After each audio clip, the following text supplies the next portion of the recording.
Hi, welcome to Going Insane with Tracy Germain. And I know I picked the right name because I just recorded a whole video without starting the backup, so it's not there. At any rate, we'll start over. I wanted to talk about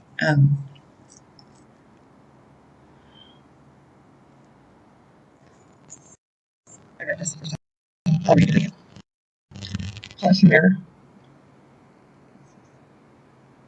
Polish your mirror for perfect clarity.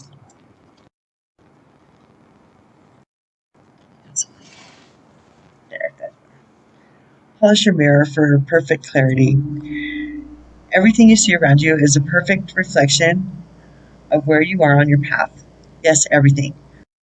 Our material universe is designed to be a symbolic likeness of what is created on a spiritual plane. Relationships are a way to see into this mirror. Think of the relationships you cherish and the characteristics you adore in certain people, such as your heroes and mentors. The good news is that these same aspects are in you as your golden shadow, right? The reverse is also true. The most difficult aspects of certain people are aspects of yourself that you haven't embraced or seen fully. This card calls for you to become more honest for your actions and words, to always reflect your true self. By doing so, you become more of a clear mirror, and your relationships will reflect even more peace, joy, and contentment. Remember as well that relationships are not just with other people, they are with food, money, alcohol, work, etc. So it says the cosmic catalyst. In what ways am I pleased with what my mirror is reflecting in my life? And in what ways am I seeing turmoil, frustration, and chaos? Cosmic checkbook. Make 2 lists. One of the characteristics of people who you love, admire, and appreciate. And one of the characteristics of people who drive you crazy. Embrace and appreciate both lists, recognizing how all of these aspects are also in you. Okay, and that's from Cosmic Journey Oracle. So this is really good advice. It has to do with my first video, which was my last video.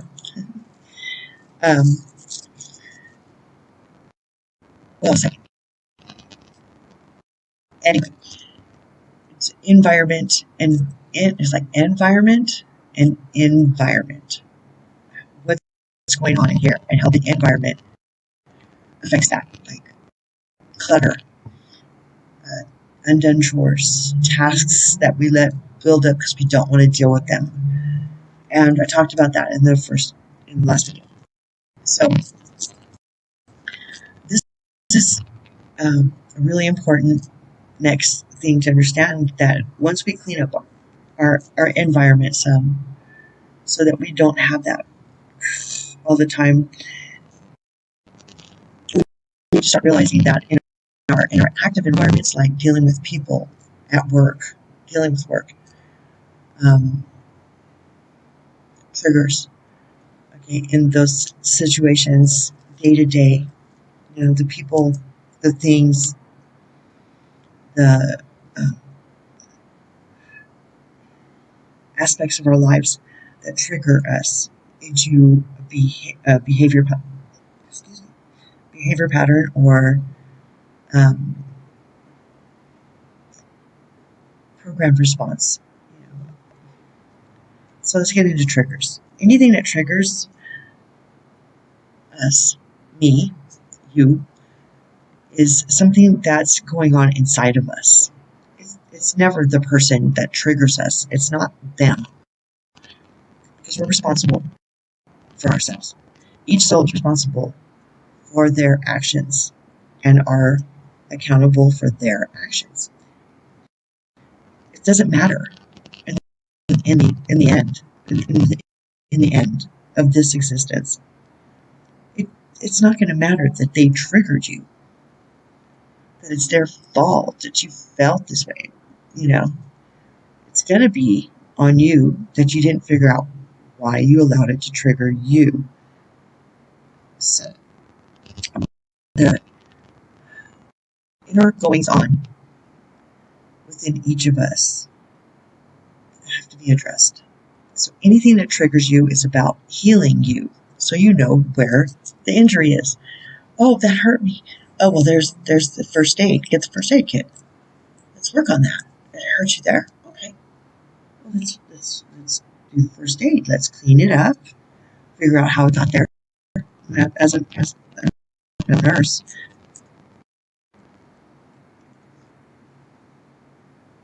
you first you dress the wound. Okay, you do the first aid. You clean it. You debride it. Start figuring out, how deep it is. You have to know what caused it.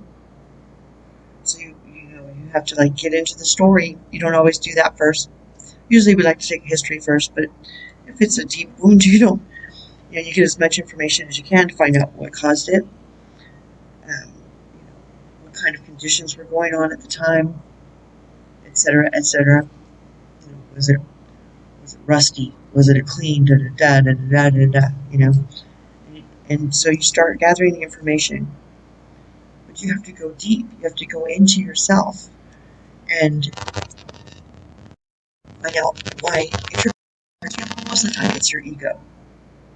A friend of mine said, "Let go my ego." I'm like, okay, you can have your ego. I don't care about your ego. I don't. You do your own ego. I'm doing my ego. And we all have to deal with our egos. Our egos are very important. And just trying to go past that ego, which I'd like to, compare to the gatekeeper. In multiple personalities, there's always a gatekeeper. That keeps everybody rounded up. All the extra personalities to keep the main character, safe, protected, and secure. And whatever personality is best for that moment is called upon. The ego's not that different. It learned by experience what injured us and how bad it hurt. So our ego tries to protect us from that by reacting first, by gearing up and reacting the loudest, most obnoxious, most aggressive, or the most shrewd. Whatever, doesn't matter. However it comes out in any given situation, there's no pattern. Excuse me, but we can recognize the patterns of our own egos ourselves, and this is what we need to do.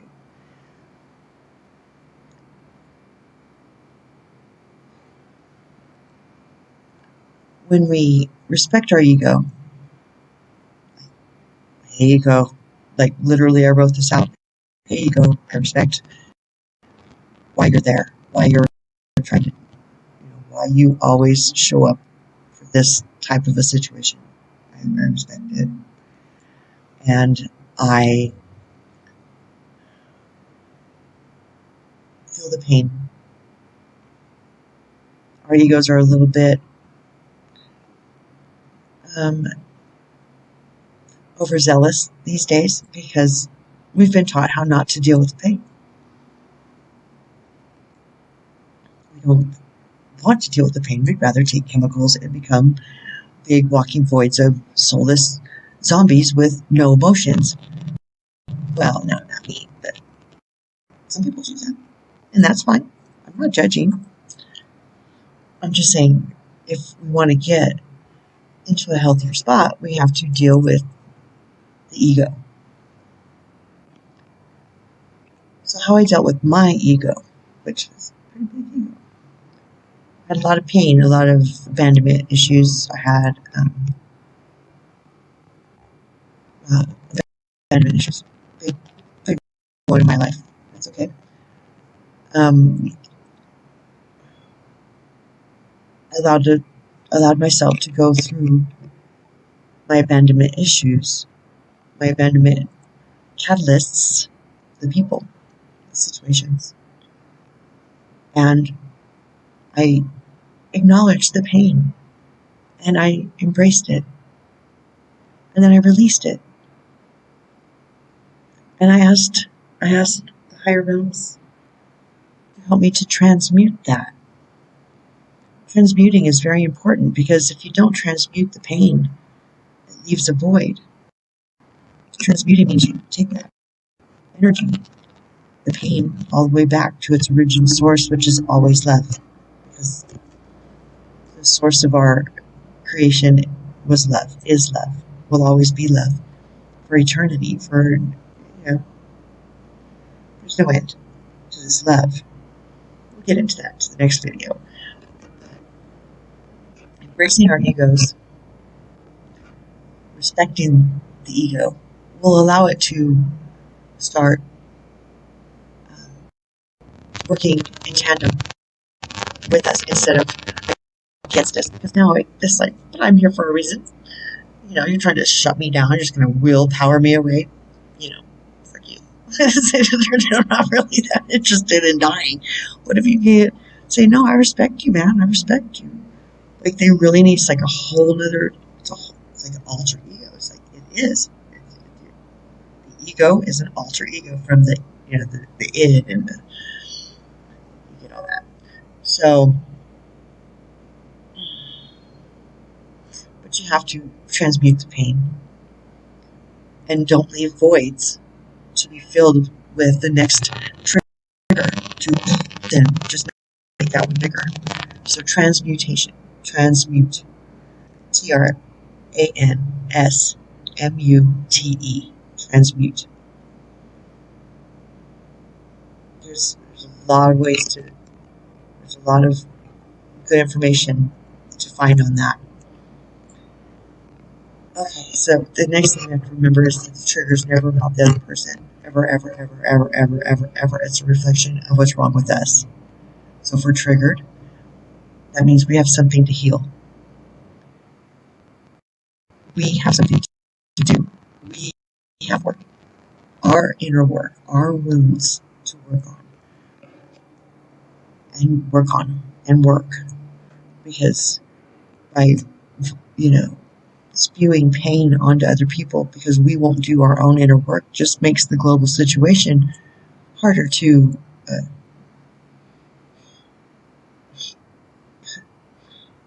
contain, maintain, exist in.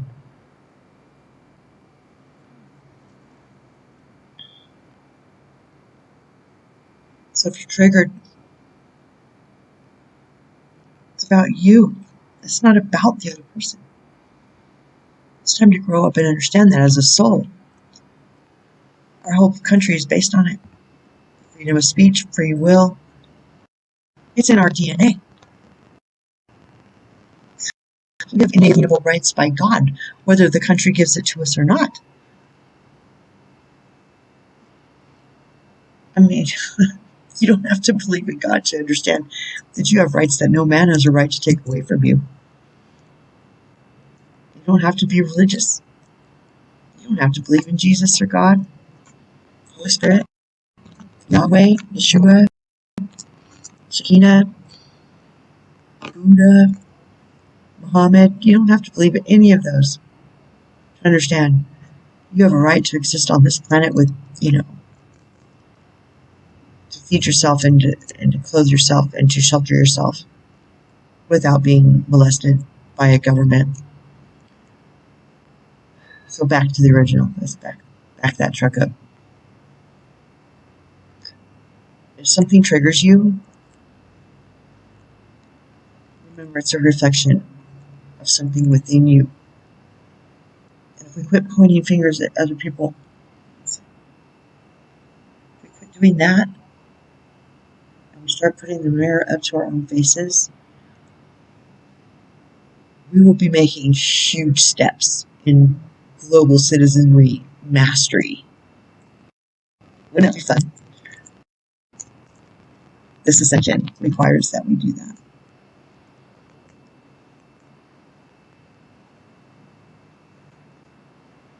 I think the next video I'll come back with specific exercises because this one's getting kind of long.